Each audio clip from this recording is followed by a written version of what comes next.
for the first time ever, I found this thing called anxiety. I remember saying this to somebody, I was like, I feel really anxious and I'm not sure why. And this was just this environment, this wheel that I couldn't get off. And I got to such a point where I was just so like empty inside. Off another breath. This the first step in searching to be nothing less than be the best in what you do to prove their strength in being you. Learn so much in chasing dreams that I never would in school. So what's going on, guys? Kieran Edley here from the Pocket Coach podcast, the place where we bring mental performance and mental health together through a lens of mindfulness and science. A lot of the time as well, we speak with some incredible people, doctors, specialists, and just some absolutely inspirational. I just screwed up my intro, but we're going with it, guys. Some inspirational humans. And I've been actually following a bit of Morgan T. Nelson's, got the name right, work quite a lot more recently, actually. And a lot of the message that he is speaking on is very needed, quite frankly, in society today, in my opinion. And this man doesn't speak empty words either. He comes from a place of a self-made situation. Essentially, this man who's quite literally created an exceptional life at simply the age of 28. He was financially free at 23, built a 6-figure residual income at 24. Oh man, you've spoken to groups up to 6,000 people. That's insane, man. That's fantastic. And then also as well, he's had does have a top 10 self-development podcast, which I believe was number 13 of all time as well. Is that correct? Yeah, number 12. Man. Yeah, I can't get that one. Yeah, there you go. Yeah. Got the +1 right there. And essentially, this podcast is the Dream Out Loud experience. Is that correct? But then also as well, you're the founder of this Dream Out Loud method. Yeah. Oh man. Yeah. The podcast called Dream Out Loud. Dream Out Loud, and everything I'm creating is Dream Out Loud method. That's it, brother. That's it. And today I really want to speak a lot on how one can not only monetize their passion, but also as well stay aligned with their values and develop a life of success, which is exactly what you've created, Morgan. There's actually quite a few things I want to dive into around, yes, the success factor, but then also as well this concept of, if you will, the fulfillment factor. So this concept of creating this internal fulfillment while as well building this situation of success, because I myself work with a lot of people in the success space that do not have that internal fulfillment. And it's almost more problematic sometimes for a lot of people that have reached this state of external success and then lack this internal fulfillment. And it's scary because now they've gone off and, created the situation that they thought would create the internal fulfillment, which then actually led to no internal fulfillment. So now it's like, well, what now? So hopelessness is natural. Fear is natural. Overwhelm is natural. And anxiety can also, unfortunately, be natural for these people, which is why I actually end up working with a lot of them. So I'd love to actually just start off before we even go into really anything, man. And I'd love to hear more about how you even created a situation where when you went from broke as well. So I don't want to miss that part out. At 21 and 2 years later, became financially free, and then another year later you're at a 6-figure residual income, which is insane for a 24-year-old. So what was the story behind this, and tell us about that 21-year-old that was financially broke, and what happened, what changed to that point where you're 23, 24? Yeah, absolutely. Well, Kieran, thanks so much for having me on, man. And thanks so much for the intro. I'm stoked to be here and provide like a ton of value for all of you guys that are listening here. So it's a funny thing, and like it didn't all start at 21, but 21 I was just completely freaking clueless. And however, I was at that cusp where, I think for every single person to really kind of create any sort of real change in their life is they've got to get to a point where it's more painful to stay where we are than it is to actually step into what it is we want to create, who we need to become, what we want to do. And what happened was I was on a call literally right before here with a new client of mine. And she's like, Morgan, I'm ready. Like, I really need this. And I was like, yeah, I can really see you already now, because it's like when we've known each other for a while, and she's just sort of screwed around. And now she's like, I'm fed up. And I could see she was really at that point where she's like, it's more painful for me to stay where I am than it is for me to actually do the thing now. So what have you got? And that's what happened to me at 21, where before that I was kind of unaware. I was just like just going through the motions. I was like, this is what happens, right? And or you know what I mean? So I'll back it up a little bit more super quickly, then we can dive into wherever you want to go. But Mm, when I mm, finished school, like I stayed to year 12 for the parties and the girls. Like that's the only reason I was at school still, because it was super fun. I was like, I don't want to go into the real world yet and give up all this. This is great. I'm never gonna get this time back. But what happened was I finished school and I had a really shitty score.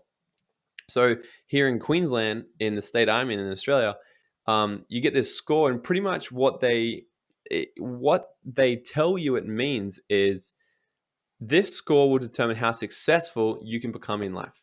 And if you got a really good score, you can go study something really great at university. Hence, you then can go become very successful. And if you don't get a very good score, you can't go to university. So then you can't get a good job. So you won't be successful. So straight away, the programming was put in place like, A, you need a good score to be successful. B, you need to go to university to become successful. And C, if you can't do those two things, then good luck in life, pretty much. And I finished with one of the worst scores ever. I was like, man, far out. Maybe I should have listened through school. But then I was like, well, okay, what's real now? Okay, I can't go back and change life.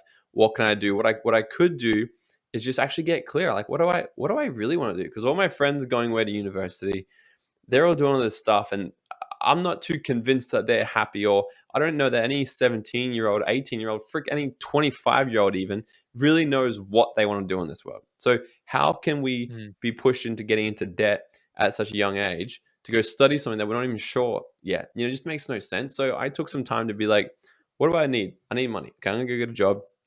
What do I want to do? I want to travel. I just want to enjoy my freaking life, because what I always visualized living this life of freedom. And I think we all did, didn't we? Like, I think we all did. If we can think Absolutely. back to when we're Yeah. 10 years old, 11 years Absolutely. old, it's like, yeah, it's like we're gonna be rich and famous, right? It's like what everybody fucking thinks about. But then what happens is along the way, society tells us you can't do that. Okay, when you gonna grow up, hey, okay, it's all great to have those dreams, but you know, maybe you should get a joy. This is my favorite one. What's gonna be your plan B? Well, motherfucker, I don't need a plan B if I'm so Oh. convinced that my plan A is gonna work. You know, because like I've Yeah. never had a plan B for shit. Because it's like, you know, when you know your why, you know where you're going, and you keep taking action until it works, you have no option other than failure. Mm, Sorry, you have no option mm, other mm. than success, right? And so these are all the Tell me things that get more. programmed into us, Yeah. right? We get programmed of all this stuff. So for a while, I started to believe it, and I was like, man, okay. So I went and traveled Europe. I came back, I was dead broke, and I was like, damn, I want this freedom again, where I could just wake up and jump on a train and go to a new country if I want. I want to be able to just have freedom. Like, how come we can't just have that? And so what I thought was, okay, I need to go get a job so I can save up money. So I can, what if I could do a 2 month travel every year? That'd be pretty dope. And Mm, come back, a friend of mine gives me a job as a carpenter. I was like, yeah, I could build some shit. That'd be pretty fun. And what happened was I started to get around the environment of tradies and the environment of just toxicity, negativity, drinking. And like I started going to the pub every day after work. So drinking, drugs, partying, fighting, all this stuff. And I thought I was doing anything I could to become successful in, because I wanted to become a carpenter, right? I was like, I'm gonna get qualified. I'm gonna be a builder one day, and if I can become retired by the time of 45 by being a builder, then that's awesome. So I was doing anything nice. I could to go through the journey. And what happened was I was 19 years old. We had to go away for work, and I found myself working 75 hours a week in 40 plus degree heat. It was freaking insane, and everyone that around us was just on drugs all the time, super depressed. For the first time ever, I found this thing called anxiety. I remember saying to somebody, I was like, I feel really anxious and I'm not sure why. And Yeah. and what eventually happened was I was using drugs to wake up, drugs to keep going through the day, drugs to go to sleep at night. And this was just this environment, this wheel that I couldn't get off. And I got to such a point where I was just so like empty inside, where I literally remember thinking, I was like, how did it get to here? This sucks. I thought, life was gonna be so cool. And I thought it was gonna be more painful to stay here than it would be to leave. And I was 19 years old. Mm. I tried to take my own life. And thankfully, we're really shit at everything we do in the beginning, because I failed. Right? So gratefully So, I'm still here. do you mind talking And us through that? Because I feel like that's going to resonate with a lot of people as well. Because I actually do know quite a few people that have been or are Mhm. in a similar situation to just what you just shared there. So, what was that experience like, and what actually led to the tipping point of wanting to attempt to take your own life that you just shared? That's really deep, brother. Yeah. Really deep. Well, the biggest thing was the environment. You know, there's Mm, two parts of our environment. We have external environment and internal environment. These are the things I had no idea about at the time. And I realized after, because I reverse engineered it. And I said, how can I be at such a hole right now? How can I feel so empty? How can I feel um, like no one's there for me? How can I feel like I really don't care to anybody now? And then at one point in my life, also feel like the world's my oyster and I'm enjoying my life, because mm, I'm sure we can all remember that. You can absolutely go back to a time in your life where you're just joyful, you're having a great experience, whether it be at school or growing up or whatever. And then you can be here, and it's like, here's the thing: we have a strategy to get to any emotional state, and it's just about figuring out what the strategy is. So if somebody is listening to this right now and it's like, and they're saying, right, and here's the first thing: labeling with depression or anxiety. And this is mm, like, mm, this is where I disagree with, like, there's lots of people out there in Australia, especially. We've got this big thing that's like black dog awareness. And it's like, and people often come to me and like, hey, can you help support this, or blah, blah, blah, or can we talk about depression? I say, no, I don't want to talk about this, because I don't want to put more energy. I don't want to put more focus into the problem. Hence mm, why I mm, teach everything about how to be preventative. I mm, teach people how to build a strong mindset internally and externally, a great environment. And I teach people how to, you know what I mean? So it's like, I'm having that impact. However, I'm just not talking about it, because it's the same thing as what Mother Teresa said. She's like, never invite me to an anti-war rally. However, I'll be at every pro-peace rally there is. I love that. So it's like Mm, so much to do with where we're putting our focus. And if people are struggling and going through this mm, right now, I challenge you to actually think about, what are you focusing on right now, and what are you labeling? How are you identifying to it? Like, are you actually saying, hey, I'm depressed, I have anxiety? You know, because when we actually focus on this, we create our own internal environment. And you know, and I know some people listening was like, well, it's easy for you to say you've got this life now, and like, I can understand where you're coming from. However, in order to sort of start shifting and becoming a different person, we need to start shifting the way that we look at ourselves now. And it starts with that, you know. So our physical environment around us is going to determine the thoughts that we're thinking. So if we're around 10 negative, broke, unhappy, depressed people, we'll become the 11th, because we'll just start talking their language, acting the same way, doing the same things. Exactly what I did. I start drinking every day, having drugs every day, mm, talking about negative shit every day. And then as soon as I changed my environment, I came back down to the Gold Coast, started getting around happy people that were thriving, that were going to the beach, exercising my body. You know, because our environment isn't just what's physically around, it's what we're consuming, what we're watching, hearing, mm, feeling, touching, eating. So I started changing my diet. So I putting good food in my body, getting around better people, starting exercising, because exercising alone starts to release actual endorphins, which is like mm, anti-depressing feelings. So, you know, so there's so many things I started to do there. But back to your question, what led me to it was literally just that. I think just feeling, was all the drugs and shit. So once again, putting negative things into me, consuming a lot of yep. negative shit, toxic things, thoughts, people's opinions. I was letting people control me, and my self-worth was just so fucking low, where, yeah, no, I was just like, this fucking sucks, you know? And I can't Mm, really remember the exact, like, what, like, was the thought leading up to it, where I was like, okay, I'm gonna do it. I don't think it was like a planned thing. I think I was just like so doped up, and I was just like, fuck this, fuck everything, mm, you know? mm, Um, mm, but most importantly, what I realized from there is just that exact thing, like I was saying. If I can get to this point right now in my life, and I've also been at a real high point, all I need to do is figure out, how did I get to that high point before? And the first thing I did, I I changed my like that. environment. Right? I started getting Mm, around different people, and I just realized, and that was the thing. I made the decision right then. And perhaps if you're listening, you can make the decision now, or you can make the decision when you finish listening to this, to also choose the people you're surrounding yourself with, right? Because what I decided was that nothing would ever be more important to me ever than my happiness. So I never put an income, I never put a job, never put a relationship, never put anything in front wow. of me being happy Yes. since then. And it's, especially if there's guys listening, it's very easy for guys to do this, to become the the pleaser, to become the, especially in relationships, like, doing what they can to sort of help people and, be that provider. And then we don't talk about it, because men don't talk about feelings, right? And Yeah. then it's very easy to sort of get into that point where like we're doing so much for other people and nothing for us. So it's important to sort of take a step back and actually look at it all and be like, well, what are we doing? Where's our energy? Where's our focus going? So I changed my environment physically and emotionally, like what's coming in me, like my food, what am I digesting? What am I consuming? Who's the people around me? And naturally that led me to the next thing. So I talk about these 4 pillars of success. Like that's what the whole Dream Out Loud method is taught around. Is I truly believe there's 4 pillars to creating your dream life. And the first one starts with your environment.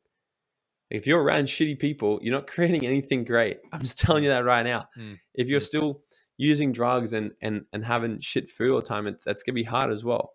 So we get people to really shift their environment first. And the second one is your vehicle.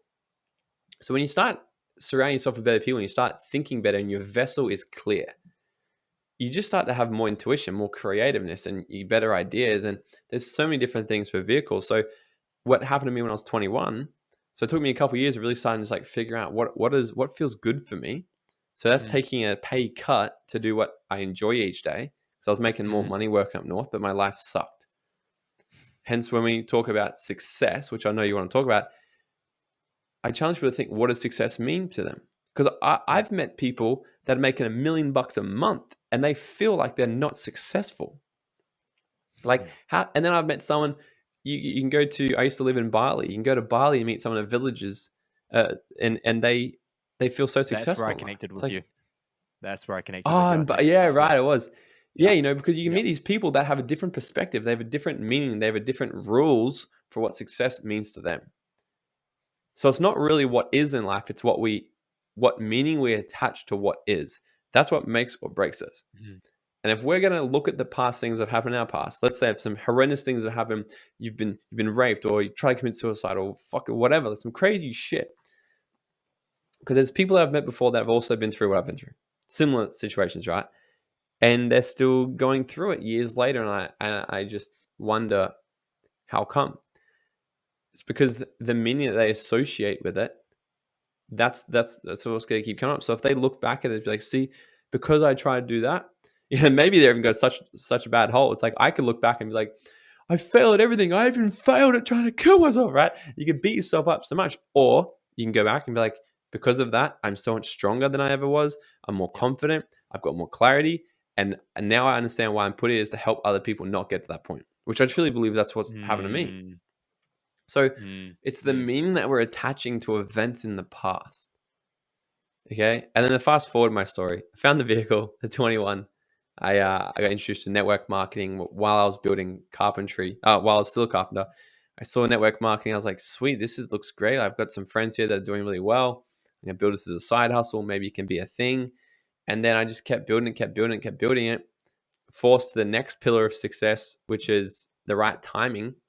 You can have the right environment, you can have the right vehicle. Like how many people do you know that have their own business or they've got an incredible opportunity there or a vehicle, and then perhaps they're around the right people or they're healthy, but it's still not happening for them yet? How come? Because they still associate more pain to doing the work than staying where they are, like I said at the start of this. So in order to find the right time, it's really about bringing forward, how can you change your mindset to a point where it's more painful to actually stay exactly where you are than to actually do the work you need to do to keep going. So that clicked for me about 22, 23, quickly blew up my business. The fourth one is becoming the right you, which is massively to do with beliefs, values, and your attitude. And I threw all that together, and 23 years old, I booked a one-way ticket to Mexico, moved to Mexico because, that was always my dream. Like going back to when I was 18 years old at school, it's like, I just want to live on a beach, have margaritas and tacos. How come this can be so hard? It took me 4 or 5 years to figure it out, but I figured it out, and it can be simple and it can be really, really hard, and it really determines how you want to focus on it, what you want to make it mean. So 2 things. Firstly, where in Mexico did you go? And secondly, what was the business idea that you're working on at that point in time to generate what it is you generated? Yeah, so I moved to Puerto Escondido Oh, I on don't even the know that west place. coast. Yeah, it's Okay, beautiful. cool. Like it's like the undiscovered part of Mexico still.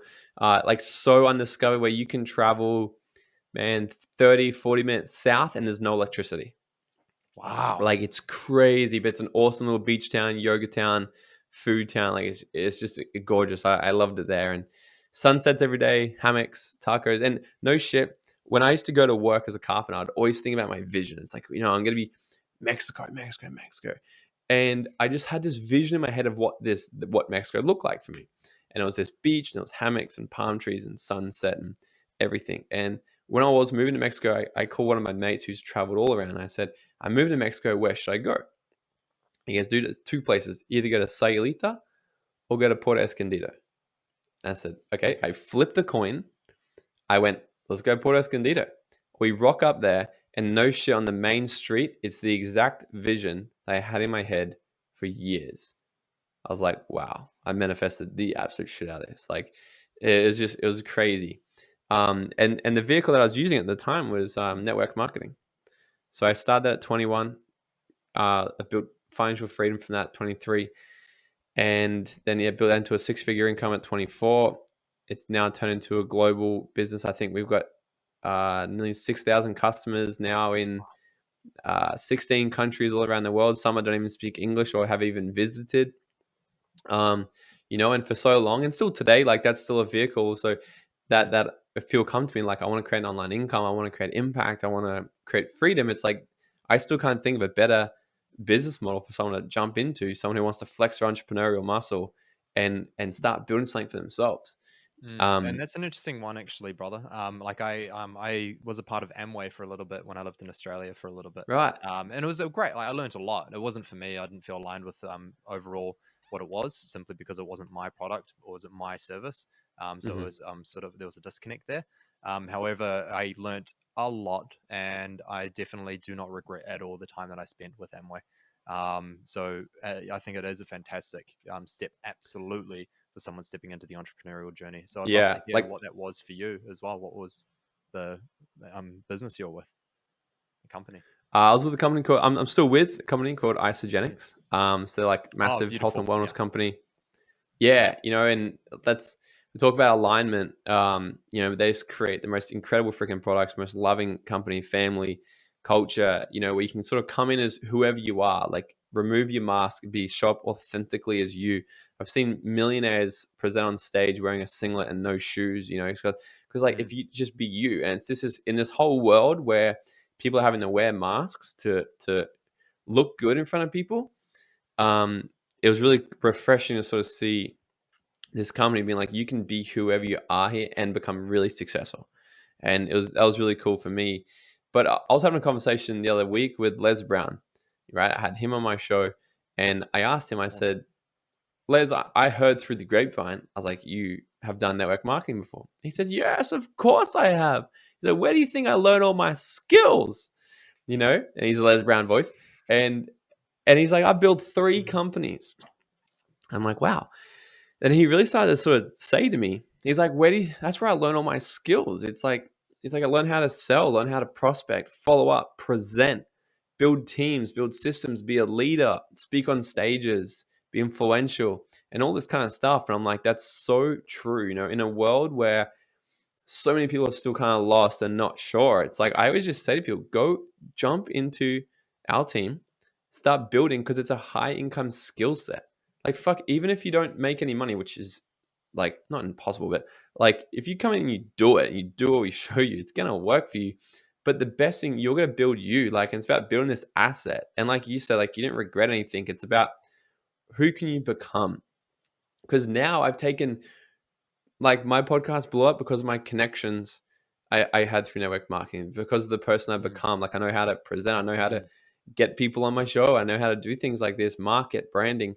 And now there's so many things I've learned that I'm now putting into my company now. But the whole Dream Out Loud business, it's come to life through all my skills, my networks, my contacts, and my income that I've built through network marketing. I think people think it has to be one thing. when they're thinking about finding their passion, find their vehicle or whatever, it's going to be one thing. But all you need to do is find the one thing for now. So yes, like don't do 20 things at once and call yourself a OnlyFans person, I so an resonate with this, entrepreneur, brother. Forex, fucking network marketing, this, like don't do all that Did you just shit. drop the OnlyFans?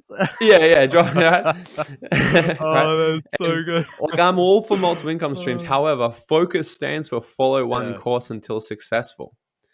And I'm a big believer in it's like find one thing, go all in on it and build it to a 6-figure income so you've got some comfortability, so you got some income. But you can't grow a 6-figure income without building yourself and becoming a really awesome you. And then if you want to do some other things, it's like you can, that's how to really build better success. And like some people have followed me for a while now and they're like, looks like you're doing so much great things. Like, yeah, like what are you doing? They're like, oh, nothing. It's like I'm doing things because I'm doing one thing, crushing it, and then another thing, and then another thing. Because if I was to do it all at once 5 years ago, I'd fail them all. Then I'd think I'm a piece of shit and I'd go back and get a job. Yeah, and I just want to touch on that, brother, because in creating my ideal life, there were quite a few things I resonate with. One in particular was trying to do too many things at once. Was one, and then the second was the factor of I need a better strategy rather than I need to develop myself. And so those were two big mistakes that I made. Well, not I won't even call them mistakes because they were learnings, they were lessons, right? They were things that helped grow me. But yeah, one in particular was I remember I tried to start like 2 different business concepts while I was trying to build a personal trainer brand. And then I was trying to build my social media presence and just so many different things, man. I put myself in $20,000 Australian in debt and credit card debt doing all this. And I, got physically, practically, monetization wise, nothing out of it. Or monetary wise, nothing out of it. But I did learn a lot and I grew a lot. And it's because of that helped me to realign, but definitely massively resonate with that. Want to do the one thing and do it really well. And then the second point that you raised, which was the self-development factor. The only reason why I've been able to create a very highly successful coaching business that I'm operating at the moment, and then also moving on to my second business, is simply because of the fact that I have a deep sense of confidence within that's come from self-development, not because I've had the right strategy. I've had many terrible strategies and I still today use many terrible strategies, I got to admit, that people business mentors would say are terrible strategies, but they work for me simply because of that deep sense of confidence. So I thank you for touching on that. It's something that I don't really actually hear too much. I'm sure you've just failed your way to success. Am I wrong? Boom. That's just it, right? brother. And often people try to avoid failure, like it's a bad thing. And I'm going to tell you exactly why. Like the first thing is failure is actually a prerequisite of success. If you want to create any kind of success in absolutely anything, you need to look for how you can fail. Because here's the thing. Now I'll tell you a story first. So you'll like this one because it's in New Zealand. Hey. Me and my mate, we attempted to actually run like a travel company a little while ago. It was sort of just like a bit of a hobby. Like we love traveling, and then we're like, hey, what if we put out as well? You said you and your mate, right? I used to say that when I was over in the States, and they'd be like, "What, you guys banging or something?" You and your buddy? You and your buddy? Me and my buddy. Yeah, me and a buddy. Me and my mate. Yeah, dude. Yeah. And so we created this. We just sort of put out and we're like, hey, if we're gonna create a holiday, who would want to come? We had a bunch of people be like, yeah. So we created this like fucking badass tour in New Zealand. So we're like, okay, we're doing a snow trip. We're going there. We took about 8 or 9. It was really fun. It was just me and my mate, and they're all women. And we look at each other on the trip like, how do we create this? But I'm not complaining, This is a wild. And so we get there, right? And I said everybody had been all, because I was A, the person who organized the whole thing. It was my show. And B, I just like to be cocky sometimes and have some fun. So I was like, I'm going to be the best snowboarder out of all of you guys. Like, I'm going to crush it. We're all going to do it. Like, because we're all learning together except Reese. Reese really knew how to snowboard. But the rest of us, we ought to get lessons. And I was like, I'm going to be the best. Yeah, blah, blah, blah.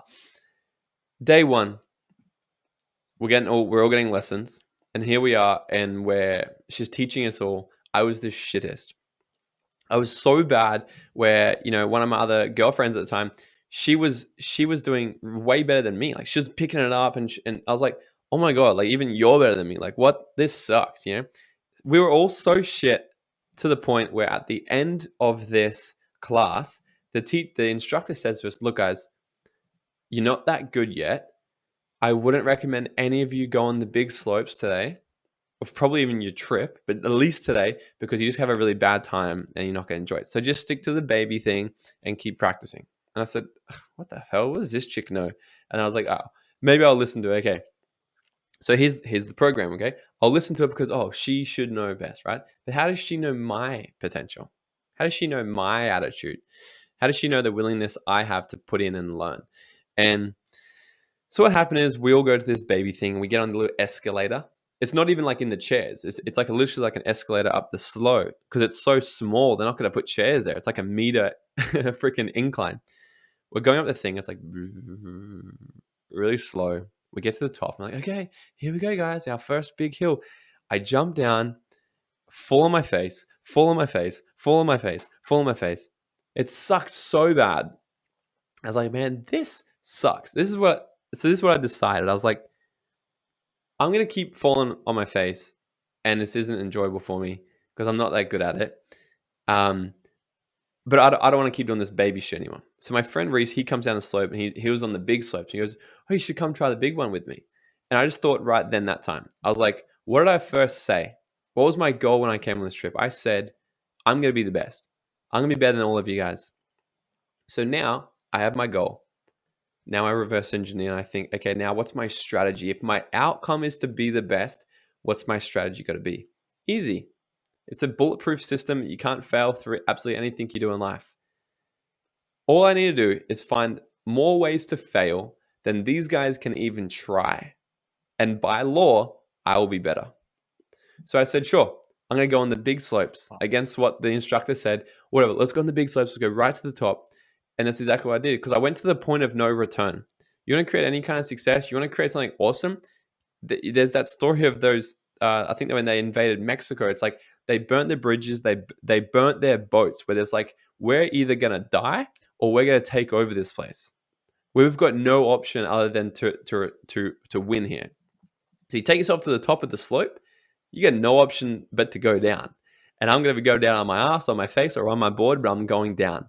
And that's exactly what happened. I went down this thing, just boof, boof, boof, boof, the whole way.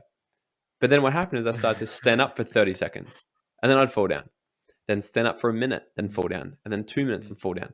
I get to the bottom 30 minutes later, and I'm doing turns, I'm having fun. I get down, and everyone's looking at me. They're like, what on earth happened? I kept repeating this. I still guarantee you, I fell over more times than anybody else had even had a turn. Like I failed more times. And then by the end of it, I was fucking killing it, man. I was grinding, I was doing 180s. This is 3 days after snowboarding. Only because I was so relentless to actually just fail as much as I could.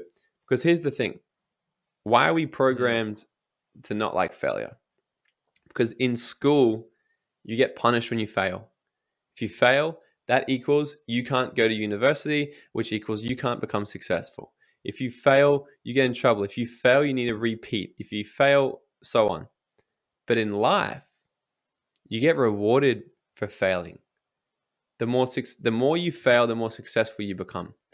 And once you really kind of get that through your head and you fall in love with failing, because all it is, it's feedback. There's no such thing as failure. It's just feedback. It's like you take action, fall on your face as fast as you can so you can get back up and go, okay, sweet. What went right? What went wrong? How can I change it and do it better next time? And then you dust yourself off and you go again. And I think the only time people can get so disheartened with failure is because they're putting all their happiness in the result. Like when I get this, then I'm going to feel worthy. Then I'm going to feel happy. Therefore, if I'm failing now, this is shit and it's not worth it. But what if you put all of your worth, all of your happiness attached to the result of just trying? So it doesn't matter if it worked, or it doesn't matter if it failed. You go, hey, I'm proud of myself. I feel great about myself, and I'm happy because I'm actually doing something where so many other people choose not to. And when you start to flip that and you fall in love with the happiness in the pursuit, not the pursuit of happiness, you'll become more successful. Boom. Boom. And to the person that is wanting to start making that shift, what do you say to them? To the person that's wanting to make the shift, I'm going to ask them, Yeah. why must you change now? And at first, you need to get clear, because it's like you can want to change, but you need to get it to a point where it's like, I must change now. And that's what I did with my call this morning before this. I asked her, I said, why must you change now? And she gave me all these reasons, and she was in tears. And beautiful. Wow. Like, yeah, you need to get to the point where it's like, I'm fucking fed up with where I am. You know, there's this story of this little boy walking down the street, and you can hear this dog crying and howling. He's like, what the fuck's wrong with this? Where's this dog coming from? He's walking down the street and he sees this house and this old man sitting on the porch, and next to him is this dog. And the dog's just sitting there. He's making so much noise and he's crying and howling. And the little boy couldn't understand why this old man was just sitting there letting his dog be in so much pain by the sound of it. So he goes up to the old man and he says to him, hey, mister, what's wrong with your dog? He's crying. And the old man says to the little boy, he's like, well, you see, son, he's sitting on a nail. And he goes, well, why doesn't he just get off the nail? And the old man says, well, because it doesn't hurt enough for him yet. And we'll continually sit on our nail. We'll continually sit in the pain. We'll continually sit in the not being happy with what we have and where we are until we get to the point of going, I'm fucking fed up. I'm over this. This is too painful to stay here. I'm taking action. Because we naturally will do anything to avoid pain. We want to avoid pain and gain pleasure. That's the only thing that operates our human system. Anything to avoid pain, gain pleasure, even if it's against our values. So most people, though, unfortunately, perceive discomfort, so pushing the comfort zone or taking action, as painful. Because it's like, oh, I don't want to, I'm scared to talk to that person. That's painful, so I'm going to stay here. So they trick themselves out of it, and they think that by doing nothing, it's less painful, which it is right now in the moment. You get that instant gratification, be like, oh, sweet. Thank fuck, I don't have to stretch myself. I don't have to do that thing today. But what's going to be the result of not doing that 5 years in a row? Small bad habits compounded daily over time. If you smoked one cigarette and you got throat cancer straight away, would anybody smoke cigarettes? Of course not. But it's because people get throat cancer after smoking 10 cigarettes a day for 40 years. And then it happens. So it's the small compounding effect of negative habits daily. You know, and that's what Darren Hardy told me. I was in Maui, speaking at an event together with Darren Hardy, the founder of Success Magazine. And he told me two really incredible things. That was the first thing. He's like, your little tiny negative habits. So little things is complaining, blaming, justifying, skipping the gym, not doing that extra rep. You know, all these little tiny things that are just negative, or having a drink every day, or having cigarettes, or taking drugs, like all these things that's like, well, it feels good now. But what's going to be the result of you doing that every single day for the next 20, 30 years? And it's about a matter of being able to pull that pain into now and go far out. It's actually more painful, way worse to do this than to not do it. You know, I've got to actually start doing the thing. Even as a small bit of discomfort and pain now, I've got to push through that and keep going, because eventually, because if you do what's easy, life's going to be hard. And if you do what's hard, life's going to be fucking and that's easy. not a pessimistic outlook either, because yeah, I love that. And that's not a pessimistic outlook either, right? It's very easy to see that as sort of pessimism of, well, why would I look at the negative? Yes. You know, but It's about not being looking at the realistic. negative, it's actually looking at it, a positive opportunity. Yeah. Exactly. So exactly. And that's where things can be problematic. yeah, you know, so there's three kinds of people. There's people who sit there and they complain about the wind. That's the pessimist. They sit there and they complain, oh, fuck me. You know, the wind's so bad today. If only it was blowing in the right direction, my ship would go this way and it would all be good. Wow, wow, wow. Then the second person, they're the manifester, or they're whatever. And they're like, oh, I'm just going to hope the wind will change for me. Or they're the overly are optimistic, where they're just like, oh, it will get better. It will get better. Don't worry. The wind will change. I'll put my crystals out in alignment. When the full moon comes, I'll meditate and we'll hum together and it's going to happen for me. I have trust. And then the third person just gets up and they change the fucking sails. The third person is the realist, is the realist. And they just go, this isn't working how I want it to be working. How can I change my environment? How can I change what I'm doing to fit what is? And we're seeing this happen massively right now through COVID and stuff, people getting locked down and whatever. Instead of being that first person being like, right, first person complaining about it, or the second person going, I hope it's just going to change. How about being the third person go, okay, this is what it is. What if we are locked down for another 5 years? What if this never changes? What can I create from this? This is what it is right now. What can I do with what's happening to me? Okay. And to sort of back up a bit, you're saying for the people who are wanting to create the change now, one thing that stops a lot of people is this thing. They say, I know that. And this is the other thing Darren Hardy taught me. And it's so funny. It's like some of the worst words that can come out of our mouth is, I know that. Because what happens is as soon as we say, I already know that, Morgan. I already know that. Because a lot of the stuff I'm going to say, not going to be new, or it might be different, reframed or whatever. And it's so easy for people to think, oh, yeah, okay, that was a good podcast, but I already know that. When me and Darren Hardy had dinner that night after he talked, and he comes up to me and goes, Morgs, how did you enjoy today? Did you get a lot of value from it? And I said, yeah, it was pretty good. Definitely pretty good. I kind of already knew a fair bit of that stuff. And this was me, 24 years old. I thought I was the shit. And he goes, you knew it. So let me ask you a question. Do you do it? And does your bank account show it? And I was like, no. So here's the thing. It's like, we can hear all this stuff. We can hear all this stuff about self-development, self-improvement and everything. And it's so easy to go, oh, but I already know that, because people are waiting for the fucking secret. But the secret is just themselves. The secret is just actually applying what they've learned and becoming that 1% better daily, letting it compound positively for them over time instead of negative decreasing habits over time.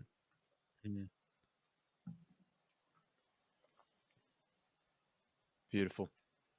And I know that we're coming near the end of the podcast, my brother. But before we do actually wrap it up, because I know that you need to jump in a moment, I do want to ask what do you mind just in a succinct way, just reflecting what those 4 pillars of success are? Yeah. So it's the right environment. You need the right environment internally and externally. You need the right vehicle. You need the right timing. Yeah. And you need to be the right you. When you got right all those things, good. When you got all those things in together, you gotta be creating your dream life. You're gonna have your dream life. Because it's all about just self-discovery. And then every single new level is a new devil. It's really funny. Like I use those 4 things for everything. And I came back to Australia at the start of last year, and I wasn't entirely happy with, like, I felt like I got to a new level. I was like, well, I want another income. I want more income, blah, blah, blah. So where should I start, Morgan? And I asked myself, well, are you in the right environment to create what it is you want next? And I said, no. Okay. How do I get into that new environment? I just started back at the start. New environment, new vehicle, new timing, new me. Nothing's ever going to change. Beautiful. And then just as a final question, how does one step into this concept of fulfillment? Because you just mentioned this idea that success is going to be different for everyone, right? There's going to be the person that gets $1 million a month and doesn't feel success. It's going to be the person that is in Bali and runs a little side store, a little pop-up store, and feels successful, right? So there's that concept, but there's also fulfillment. You mentioned the internal environment, and I know we touched on that briefly, but how does one actually step into this concept of fulfillment? Well, the key to living is giving. So finding how can you do more for others than what you do for yourself in a positive way, not being a people pleaser, but looking for ways where you can actually go, how can I start donating? How can I start actually doing more? How can I create my income and my purpose around creating an impact? Like, that's going to be a great way to find fulfillment. And that's the first one. The second one is no more comparing. In a world like now, social media, where there's so much fake bullshit, so many rented Lamborghinis and all those fucking fake relationships happening, and people are watching it going far out. I wish I could have that, but it's absolute bullshit. So as soon as we can stop comparing about what we have to what somebody else has, I think that's going to create a lot more fulfillment, a lot more happiness in your life anyway. And the other one is work out what your definition is of success. Because there's people that make a lot less than you. They're a lot more successful than you in their own rights. And who are we doing this for? You or others? Like, who are we doing life for? Ourselves, or are we doing it for like trying to get approval and validation from everybody else? So I would say work out what does success actually mean for you. What are your rules of success? The first time I realized this, I was like, well, what does success mean for me? I'm going to be a millionaire in my 20s. I need to have a private jet, not just ride. I need to own a private jet and have a Bentley. That was it. I only had 3 rules for success. And then when we think about it, it's like, if that's my rules for success, and this is this thing that I want so bad, how many times in a day can I feel that? Fucking none, until I have a private jet, millionaire, you know what I mean? So then I just shifted. I was like, how can I feel successful now? And I started to change my rules to things like I work out daily. I share gratitudes daily. I make someone smile today. I make me smile. I work towards a better future today. So I'm putting all my definition of success is the actual doing, not the result. Because I'm just playing with the world, man. I'm just playing with my life. I'm having fun. I'm making an impact, making income. I'm doing the thing, but I'm not putting this hectic, I'll be successful when, because it'll just never come. And I put all my focus in becoming successful right now and doing what I want to do now. And if it doesn't bring me money or joy, I don't do it. Love that, brother. And I can bet as well that doesn't decrease your motivation. It probably No, increases it, absolutely, right? yeah, because like success breeds success. Like I want to, like, straight away as soon as we go off the school, I got more calls, and I could be at the beach today. I don't really have to work, right? It's like you find this thing where you can just help more people, and I think that's what's really done it for me now. Like I just put my focus into, I need to enjoy what I'm doing. I've like align it with my values. Like I know what my core values are, and I take action in alignment with that versus trying to do something that isn't me, which is what I did for the first 5 years of my adult life. Beautiful, brother. Well, thank you so much for coming on. It's been such a blessing, such an honor actually having you on this podcast. It's been very, very inspiring for myself, as I can guarantee. It's been inspiring for many that has been tuning in as well. Now, guys, highly recommend going and following Morgan T's stuff. He's got Instagram, Facebook, his podcast. So where can they find you specifically, if you don't mind sharing? Yeah, so my Instagram at Morgan T Nelson, YouTube Morgan T Nelson, Facebook Morgan T Nelson. My podcast is Dream Out Loud with Morgan T Nelson. But that's the best place. Instagram or the podcast. Instagram or the podcast. Go there. Don't go to my website because I don't know what the fuck's going on there. All right, cool, brother. Awesome. Well, as I love you and leave you, what lights you up? What lights me up, man? What lights me up is seeing people win. I fucking love seeing people just win at what they're good at and what they enjoy. It's awesome. Absolutely love that. Beautiful, brother. Well, thank you once again for coming on, guys. Highly recommend following Morgan. And yeah, you guys know I love you. So thank you once again for listening. Yeah, you guys are the reason for this podcast. So I appreciate you. Take care of yourselves, and I will see you next time. Thanks, Kieran. Catch you. That's why I do this for you.